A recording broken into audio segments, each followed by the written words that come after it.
Hey guys, EOW guy, Kane man, and you're on ShadowHitman is here. Make sure to like and comment on my videos, and our subscriber goal is about 10k. Yeah, carry on, tata, bye bye. CC'd to death there. Wait, we got a continued fight though. JJ goes in with the Crescent Guard, blocking a lot of damage. Mako with the Flay, but on the other side, the fight's still continuing in the Rip Pit. Now we have the first blood to Scout. Is he going to die to Puff's rockets? No, he won't, but the needlework gets Puff. Traded back for nothing. All they get is the Rift Herald, and they lose 3. Insane carry of a player in Viper to get all of that gold, to be 40 CS up, to get full 5 plays under 10,000 gold over Puff. Yeah, I mean, it's just insane. Yang in some trouble here, though, has the trio on top of him. Make it 4 for TT, 5 for TT up top lane, and they get their first kill of the game.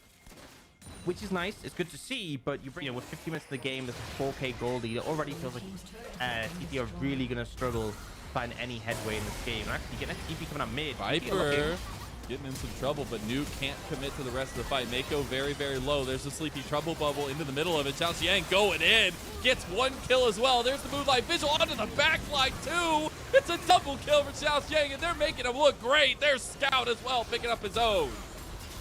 We see TT look for an opportunity. They get onto Viper and get him pretty low, but you don't kill him, and that's the critical thing. EDG able to turn it around extremely swiftly, and they are unrelenting. 3 quick kills at the back of that. They don't lose a single person, and now they're looking to take down this mid-tier 1. They're just continuing their lead.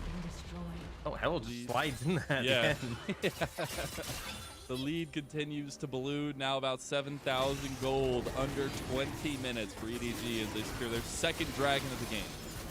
You know, I'm going to say TT are going to be the 2022 World Champions. They've got a lot of work waiting to see what EDG do and seeing if they can answer. And literally, Scout, all he has to do is land 1 Sleepy Trouble Bubble on somebody, on a non-expected person, right? Like, they are just fishing for kills because they know they can play with this confidence. Scout's just trying to land these paddle stars as the towers fall. Yep, and it just makes it so scary. They have to back away. They have to give respect. They're so far behind. Almost 8,000 now. It's hard to see how TT would win a fight from this position, if I'm being honest. We do actually have a Medknight coming in from Scout. Still pretty low on the stacks, BM book.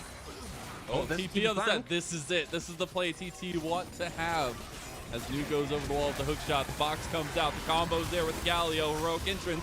But do they have the damage to really do this? The health bars for EDG are dropping here, and this is where Puff is shining. Look at Puff on the back line. He's getting excited, but the front line is now gone for TT, and Puff dies. It was a good attempt. It was a good attempt from TT, and they managed to take down Viper. They even get ShadowHitman as well, but it's just not enough. And you know what this is? This is a perfect example of a fight that they would have won if there wasn't an AK gold deficit, right? They managed to get the engage. That's how effective it is. There really wasn't anything you could do in that situation for Viper. He can't flash out of the Hextech Ultimatum. He's trapped in there. But again, even though get the kill, it just took a bit too long for everyone to go down. You see Puff get the reset, but he's still not doing that much damage at this point of the game. And it just felt like it gave EDG time to turn things around.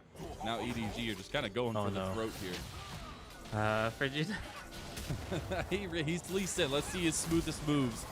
Viper's like, nah, you're not getting out of this one. He's going. He's dying. Gonna get that one. You know what he just led them to? Yeah, the Baron. The Baron. Isn't that convenient? Way. Yeah, and if you actually look, Viper has bought the one singular item an AD carry can pick up to kind of just eliminate the threat of the Galio Camille, and that's a stopwatch, right? So if they go for that play again, if they try and aggress on this Baron, Viper pops stopwatch. They don't kill him. He turns it around. He's in close range to shut everyone. So really hard to see TT winning out a fight at this point, and it's just going to be a free Baron for EDG, putting themselves even further ahead in terms of gold. Now over 10,000 gold in the lead. They're going to pick up the 3rd dragon. They have the Baron buff. It kind of just feels like dotting the I's and crossing the T's at this point. And Viper now also has red white, so there's no way that there's going to be a fight from TT for this dragon, unless they just try and force it. But yeah, there's no hope. It will be soul point secured by EDG. You go one step closer to the Infernal Soul. TT want to make a play on it and have found JJ, but he has the Crescent Guard to block a lot of the damage. The Hextech Ultimatum comes in. EDG try to save his life, but cannot do so, and TT find their mark. a good window, honestly, because a critical thing there was that the recalls were a little bit disjointed, and so we saw Viper ended up going back to base, and that's why EDG backed off there. They're like, right, we don't have Viper, we don't want to rush into this, because that's probably our biggest opportunity to throw the game, is going for a 4v5 without a fed attack. Yeah. What were you saying?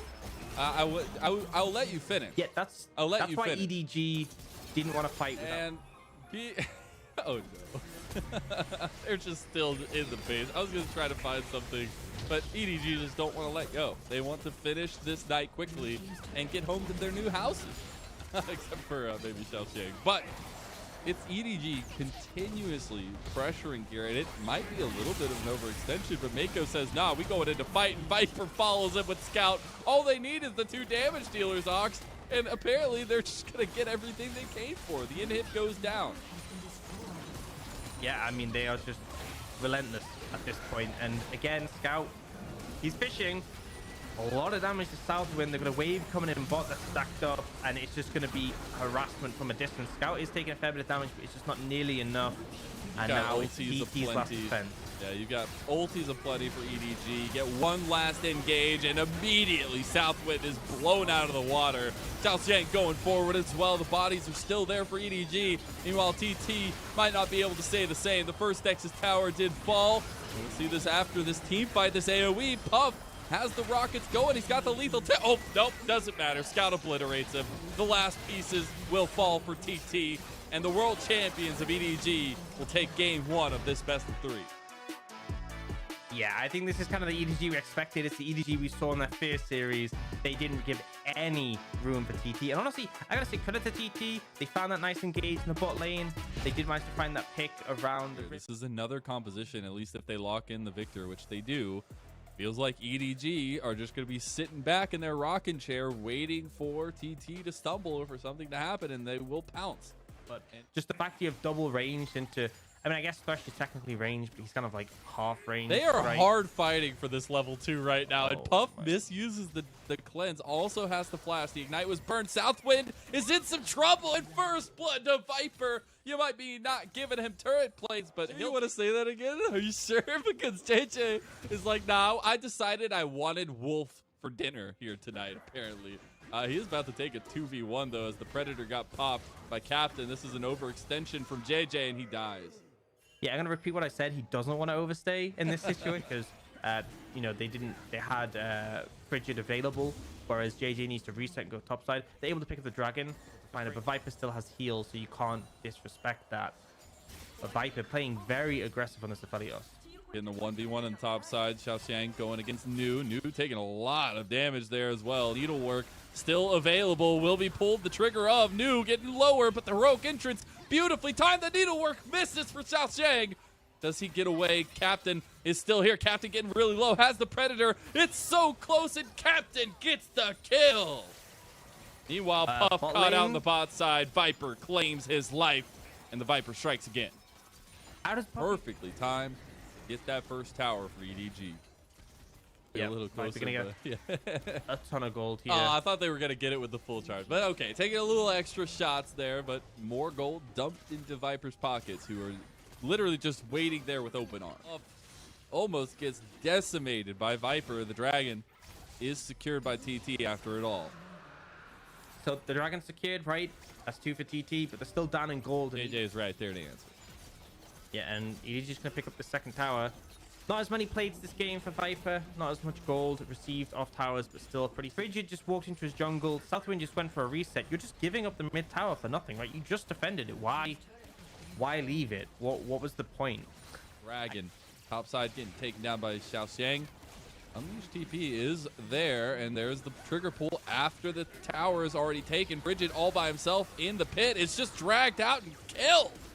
Xiaoxiang on the flank here as well. This is not the predicament that TT wanted to find themselves in, and Viper claims his own kill. Backline, Xiaoxiang gets the 2v1. Puff trying to get the excited resets, but he's got Scout bearing down on him. And yes, TT find a couple kills. They find a little bit of something, but will it be enough? I don't think so. Puff slowly but surely taken down by Scout and Mako, and Scout gets the laser beam of death. I mean, it's just TT. They corral themselves. Goal difference, once again, way too significant. So even if they do find a good fight, they're just too far behind. Yeah, and it's so difficult to play back from these kind of moments, right? Like, you see where Puff is like, okay, if I can just get the kill on Xiaoxiang, like, I can reset, I can get my excited, I can go into the rest of the fight. Turns around, his team is no longer there, and EDG are knocking on the door yet again of bot lane. They might look for something here, actually. TT, they're executing it. They got the heroic entrance on top of it. The AoE is down. Scout is dead. And you've got some decent damage from Puff, who's just trying to lay in some rockets. But look at JJ, who's just sitting behind him. It's like a rock between a hard place, and Puff is going down. 4 members strong of EDG surviving at Southwind. The only member of TT, okay, make it 3 EDG members. Southwind is able to take down JJ. Just had to cast a curse for me right there, but TT are in dire straits here, Ox. Yeah, I mean, to stopwatch into a GA. So that's the thing. This is the luxury of being so far ahead. 9k gold up is that you can buy defensive items and still have more damage items than your opponent. It's the rich man's stopwatch. A lot of time right now. I mean, that's the thing, right? Puff hasn't even finished his second item. Viper has 3 plus a crit cloak.